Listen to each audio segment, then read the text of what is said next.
Good afternoon students. तो आज आपका ओसी का थर्ड चैप्टर है एंटरप्रेन्योरशिप डेवलपमेंट। इसमें हम इंट्रोडक्शन, हिस्ट्री, कॉन्सेप्ट से 2-3 चीज़ें हैं जो आज देखेंगे। ठीक है, तो मैं स्टार्ट कर देती हूँ। तो सबसे पहले हम जाएंगे इंट्रोडक्शन पॉइंट पे। ओके, इंट्रोडक्शन देखेंगे तो entrepreneurship is a full time job which requires dedication and hard work. Entrepreneurship are innovators. They are owner, producer, market, creditors, decision takers, risk takers. Entrepreneur are referred as fourth factor of production along with the other factors such as land, labor and capital. They generate employment opportunities, so they are the backbone of nation's economic progress. They play very important role in the development of country. तो इसमें आप देखो, entrepreneur मतलब अपना जो खुद का owner, जिनका खुद का कुछ रहता है, उनको कहते हैं। ठीक है, तो एंटरप्रेनरशिप का जो जॉब है वो फुल टाइम का होता है। हम 8 घंटे की नौकरी करते हैं, तब वो हम उसके ओनर नहीं रहते। ठीक है, हम किसी कंपनी में काम करते हैं 8 घंटे की नौकरी के लिए, तो वहाँ के ओनर नहीं हो जाते। लेकिन वो कंपनी का जो ओनर होता है वो कौन हो गया? एंटरप्रेन्योरशिप। तो आपको सिंपल वे में अगर बताऊं कि जैसे सर का क्लासेस ले लो, तो सर क्लासेस के क्या है? ओनर है, तो वो उनका एंटरप्रेन्योरशिप हो गया। तो उनका वो फुल टाइम का जॉब है। हम तो अपना लेक्चर लेके 8 घंटे की ड्यूटी करके सैलरी लेते हैं, लेकिन ओवरऑल सर देखना, वो सर का फुल टाइम का जॉब होता है। फॉर एग्जाम्पल, जैसे उनको कैसे क्लास चलाना है, क्लास की मार्केटिंग कैसी करनी है, डिसीजंस लेने हैं, ये सारा कुछ उन्हीं को देखना पड़ता है। और ऐसा जो एंटरप्रेनर जो एक पर्टिकुलर चीज़ के ओनर होते हैं, वो अपने अंडर लोगों को जॉब भी प्रोवाइड करते हैं। फॉर एग्जांपल, जैसे आप अपना क्लासेस ही ले लो, एम्स क्लासेस, तो सर क्या है? एंटरप्रेन्योरशिप है। वो हर चीज़ से रिलेटेड उस पर डिसीजन ले सकते हैं। क्लास का क्या करना है, कैसे करना है, मार्केटिंग कैसी करनी, कौन से लेक्चर्स करने हैं, सारा स्केड्यूल करना। उसके बाद उन्होंने हर ब्रांच के लिए टीचर्स रखे हैं, तो उन्होंने क्या किया है? हमको जॉब दिया है। तो जो एंटरप्रेन्योरशिप लोग इनका ये रहता है, वो जो हमारे नेशन का जीडीपी बोल दो या फिर कोई भी आप इकोनॉमिक तरीके से बोल दो, तो उनका काफ़ी अच्छा योगदान रहता है, काफ़ी अच्छा कंट्रीब्यूशन रहता है। ठीक है, तो ये इंट्रोडक्शन है। इसमें सिंपल पॉइंट्स आप लिख सकते हो कि फुल टाइम जॉब होता है, ये लोगों को एम्प्लॉयमेंट जनरेट करते हैं, और सब रिस्क भी लेना इन्हीं को होता है। कोई भी रिस्क आया, कोई भी डिसीजन लेना है, कोई भी मार्केट करना, प्रोड्यूस, ये सब सब कुछ है, ये एंटरप्रेन्योरशिप को देखना होता है। उसके बाद हम जाएंगे हिस्ट्री पे। In early 16th century the term entrepreneur was used by Frenchmen to denote men leading in military expenditures. ठीक है, around 17 AD the term was used in France for contractors and architects. By the early 18th century the term was applied to business and economic activities by the French economist Richard Cauchelin, that is उनको कॉन्टिलन भी आप बोल सकते, कॉन्टिलन। ठीक है, तो इनका ये कहना है कि एंटरप्रेन्योरशिप जो पहला वर्ड यूज हुआ वो Frenchman to donate men leading, तो मतलब Frenchman to donate man leading in military expeditions. ठीक है, तो ये उसकी हिस्ट्री है कि 16th सेंचुरी में पहला वर्ड आया, उसके बाद 17 इसमें ये फ्रांस में यूज हुआ, किसके लिए? कॉन्ट्रैक्टर्स एंड आर्किटेक्ट्स जो रहते थे उनके लिए ये एंटरप्रेन्योरशिप वर्ड यूज किया गया। और उसके बाद 18th सेंचुरी में जब आया, तो जिनका अपना खुद का बिजनेस होता है या जो इकोनॉमिक एक्टिविटीज जो भी करते हैं उनको भी एंटरप्रेन्योरशिप का नाम दिया गया। किसके जरिए? फ्रेंच इकोनॉमिस्ट जो रिचार्ड कॉन्टिलन थे, उनके जरिए। ठीक है, नेक्स्ट पॉइंट आगे भी है। In 1848 famous economist John Stuart Mill describe entrepreneurship as a founding of private enterprises. ठीक है, तो 1848 में जो जॉन मिल, उन्होंने एंटरप्रेन्योरशिप को ऐसा डेफिनेशन दिया कि ऐसा कोई भी एंटरप्राइजेस जिसका ऑनर वो खुद कोई रहता है, पर्टिकुलर इंसान रहता है, दैट इज प्राइवेट। पब्लिक नहीं, प्राइवेट एंटरप्राइजेस का जो ओनर हुआ, तो फाउंडिंग ऑफ एनी, कोई भी प्राइवेट कंपनी का ओनर होना, कोई भी प्राइवेट चीज को ओपन करके ये करना, दैट इज एंटरप्रेन्योरशिप। ठीक है। As far as India is concerned, several factors are responsible for the slow growth of entrepreneurship in a pre-independent India. आज़ादी के पहले एंटरप्रेन्योरशिप बहुत ही हमारे यहाँ स्लो थी, मतलब लोगों का अपना खुद का काम नहीं था, लोग अंग्रेजों के यहाँ जॉब करना, छोटी मोटी नौकरी कर लेते थे, किसी का अपना खुद का कुछ नहीं था।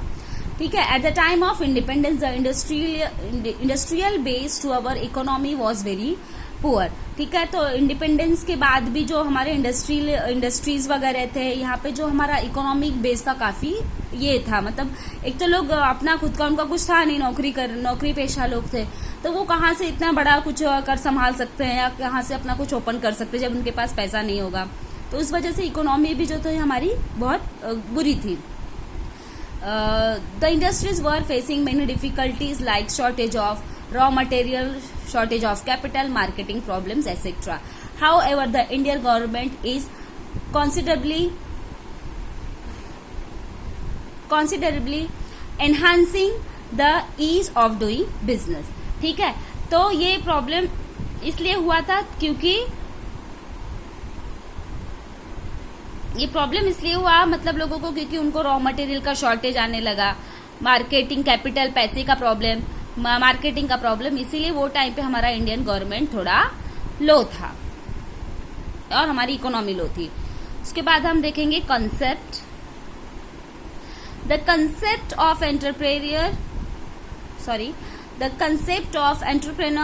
Various from industry to industry, country to country, as well as for time to time. पहला कॉन्सेप्ट इसका ही है कि ये इंडस्ट्री टू इंडस्ट्री रिलेटेड होता है, कंट्री टू कंट्री और time to time. Economists never had a constant definition of entrepreneur or entrepreneurship. A word entrepreneur comes from the French verb entreprendre. It means undertake. ठीक है। तो entrepreneur ये first word French से हुआ था, मतलब मिला था, और उसका मतलब होता है अंडरटेक, मतलब कोई भी चीज का अपने अंडर लेना या उसका अपने अंडर ध्यान रखना। ठीक है। तो इसका कोई प्रॉपर डेफिनेशन, अभी तक कोई ऐसा डेफिनेशन नहीं है, हर किसी का हिसाब से अपना अपना डेफिनेशन है उसका। As entrepreneur is a person who starts a business and willing to risk loss in order to make money. और एक सिंपल डेफिनेशन आप देखो कि एंटरप्रेन्योर का मतलब एक ऐसा इंसान जो अपना एक बिजनेस चालू करता है और उस बिजनेस में होने वाले हर रिस्क को, हर लॉस को वो फेस करने के लिए रेडी होता है, और वो या फिर अच्छा खासा प्रॉफिट कमाने के लिए रेडी होता है। चाहे वो अगर बिजनेस चालू किया तो उसे रिस्क हो, लॉस हो, कुछ भी हो, उसे वो खुद फेस करना पड़ता है, तो इसको एंटरप्रेन्योर कहते हैं। ठीक है। The common keywords business and risk are inter related. हाँ, तो जो बिजनेस है और रिस्क, ये दोनों का मतलब रिलेशन ऐसा है कि अगर आप बिजनेस कर रहे हो तो आपको रिस्क उठाना जरूरी है। कभी मार्केट बहुत अच्छा हो सकता है तो कभी बहुत बुरा हो सकता है। तो बिजनेस वालों का ऐसे ही होता है, अगर मार्केट अच्छा है तो बहुत कमा लेते हैं, लेकिन मार्केट बुरा है या कोई सिचुएशन आ गई तो बहुत लॉस में भी चले जाते हैं। जैसे अभी कोरोना चालू है तो ऐसे बहुत सारे बिजनेसमैन है जिनका लॉस में बिजनेस चल रहा है या वो कुछ कर नहीं पा रहे हैं। ठीक है। तो ये भी एक मतलब होता है। तो ये बिजनेस से रिलेटेड जो होता है रिस्क, ये काफी एक दूसरे से रिलेटेड होते हैं। There is no real business और risk a person can not be called as an entrepreneur.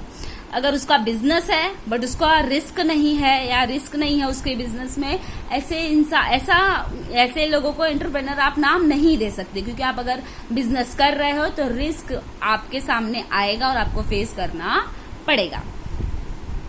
ठीक है।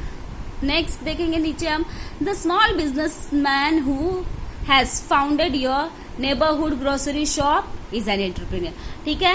तो छोटा बिजनेसमैन, हम किराने की दुकान में जाते हैं अपने घर के बाजू में, तो किराने की दुकान वाला भी क्या हुआ, एंटरप्रेन्योर। ठीक है। वो अपना शॉप खुद चला रहा है, जब मन में आएगा तब खोलेगा, वो 8 घंटे की ड्यूटी वाला इंसान नहीं है। अगर उसके दुकान में कल को आग लगती है, कल को चोरी होती है, तो उसको उसे खुद फेस करना है। ठीक है। तो वो क्या कहा जाएगा, entrepreneur. A founder of the startup laundry service across the street is an entrepreneur. ठीक है। छोटी छोटी चीजें करना, जैसे इस्त्री वाला हो गया, चक्की वाला हो गया, ये सब दुकान अपना खोलते हैं, तो ये एंटरप्रेन्योर है अपना, मतलब वो खुद बिजनेस चला रहे हैं, उसी से वो कमाते हैं, तो उनको जो रिस्क भी उठाना पड़ेगा वो खुद ही उठाना पड़ेगा। लेकिन जॉब वालों का ऐसा नहीं है ना, हम 8 घंटे का जॉब करके आ जाते हैं, हमको सैलरी मिल जाती है, अगर कंपनी को कल को कुछ प्रॉब्लम हुआ तो कंपनी झेलेगी, हमको नहीं झेलना पड़ता। तो यही डिफरेंस होता है बिजनेस और जॉब में।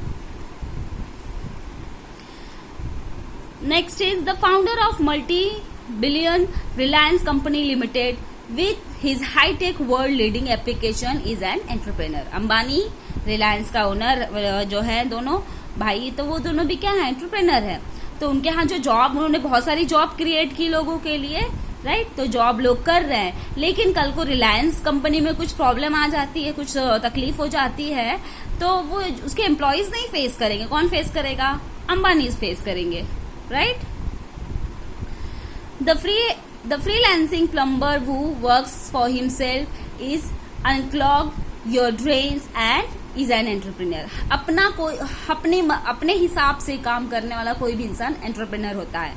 जैसे प्लम्बर हो गया, फर्नीचर बनाने वाला हो गया, तो इन लोग का अपना काम है, इनका मन होगा तो करेंगे, तो नहीं करेंगे, अपने हिसाब से करेंगे। रोज ऐसा नहीं कि इनका फिक्स टाइम नहीं होता कि वही टाइम पे निकलेंगे, ठीक है। तो ये सारे, छोटा हो या बड़ा, जिसका ओनर वो पर्टिकुलर इंसान खुद रहता है, खुद डिसीजन लेता है, खुद सारे रिस्क उठाता है, उसी को क्या कहा जाता है, एंटरप्रेन्योर।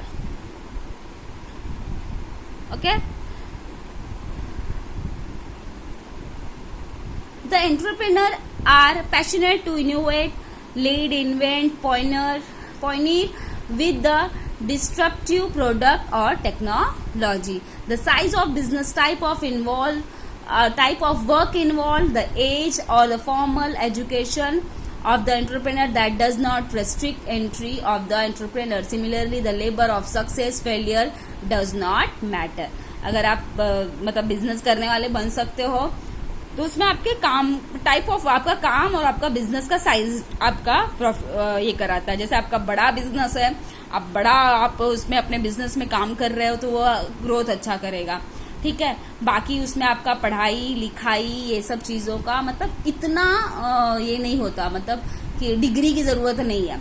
अगर आपके पास काम करने का तरीका है, पैसा है, तो बड़ा बिजनेस आप संभाल सकते हो। आप उल्लासनगर में चले जाओ, जैसे जितने भी दुकान वाले मिलेंगे उनका अच्छा खासा बिजनेस है, लेकिन वो जो वहाँ पे बच्चे जिनका रहता है, जो लड़के रहते हैं, उनके पूरा मतलब वो खानदानी बिजनेस चलाता है, वो इतना पढ़ाई लिखाई पे ध्यान देते नहीं है, क्योंकि उनका बिजनेस अच्छा है, टाइप ऑफ वर्क उनका वही है, तो उसमें वो लोग इतना इसको नहीं ये करते, वो अपने हिसाब से अपना दुकान चलाना उनका वही बिजनेस हो जाता है, ठीक है। The entrepreneur are the peoples who have courage to after and share an idea और अ प्रोडक्ट और service with the world. Entrepreneur ऐसे लोग जिनके पास बिजनेस करने का मतलब करेज रहता है, हिम्मत रहती है, लोगों को जॉब देने का ऑफर रहता है, शेयर आइडिया कि मेरे पास ये आइडिया है बिजनेस करने का, ऐसा करके हम ये कर सकते हैं, या कुछ प्रोडक्टिव चीज करने का, या कुछ प्रोडक्ट ये करने का, सर्विस एम्प्लॉय के लोगों को देने का। तो ये सब एंटरप्रेन्योर्स ही करते हैं। जिनके पास आइडिया है वही बिजनेस करता है, जिसके पास हार्डवर्क है, करेज है, रिस्क उठाने का, वही कर सकता है। हर कोई बिजनेस में हाथ नहीं डालता। They are try to make a market better place where the needs of consumer can be satisfied. उनका एक ही मोटिव रहता है कि मार्केट में अच्छा खासा अपना नाम बना लें, अच्छा खासा ये करें, ताकि कंज्यूमर जो कस्टमर होता है उसकी डिमांड, उसकी जो भी जरूरतें वो पूरी की जा सके। ओके, नेक्स्ट हम देखेंगे definition. Howard Stevenson, a long time professor at Harvard business school, ठीक है। तो हार्वर्ड स्टीवेंसन जो है वो प्रोफेसर थे हार्वर्ड बिजनेस स्कूल के, जहाँ पे आपको बिजनेस से रिलेटेड चीजें पढ़ाई जाती है अगर आप बिजनेस बड़ा करना चाहते हो तो।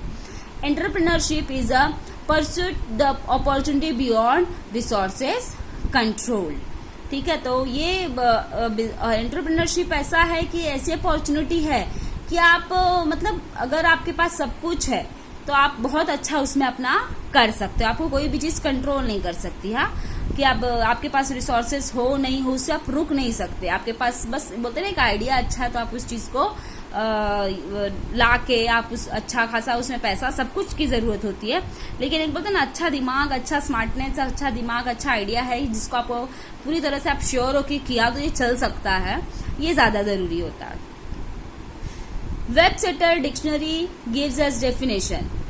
एक डिक्शनरी है वेबसेटर, उसके हिसाब से डेफिनेशन क्या है एंटरप्रेन्योरशिप का कि an entrepreneur is a person who starts a business is willing to risk loss order to make money. Simple है कि एक वैसा इंसान एंटरप्रेन्योर होता है जो बिजनेस चालू करता है और रिस्क लॉस जो भी उसके सामने आएगा उसको फेस करने के लिए वो एलिजिबल रहता है या वो फेस करने के लिए तैयार रहता है, सिर्फ पैसा कमाने के लिए, पैसा बनाने के लिए। बिजनेस का पहला पर्पज ये होता है टू मेक मनी। तो आपके सामने कोई भी रिस्क आए कुछ आए आप बिजनेस कर सकते हो, ठीक है। तो आपको डेफिनेशन, हिस्ट्री और मीनिंग है, सिंपल है। एंटरप्रेन्योरशिप मतलब एक वो इंसान जो अपना बिजनेस डालता है, उसके सामने कोई भी रिस्क आए कुछ भी आए वो हैंडल करने के लिए रेडी है और पैसा कमाने के लिए भी।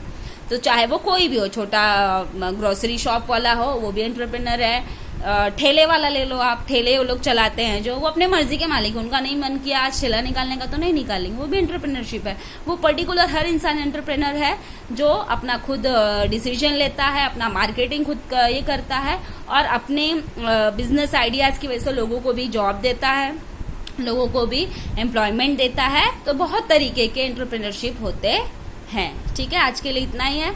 आज का होमवर्क रहेगा कि ये तीनों जो मैंने आज पढ़ाया है 3.1 to 3.4 तक, वो पूरा आपको उसके मुझे ओन वर्ड में पॉइंट वाइज आप उसका डेफिनेशन, मीनिंग एंड हिस्ट्री लिख के मुझे भेज दोगे। Thank you.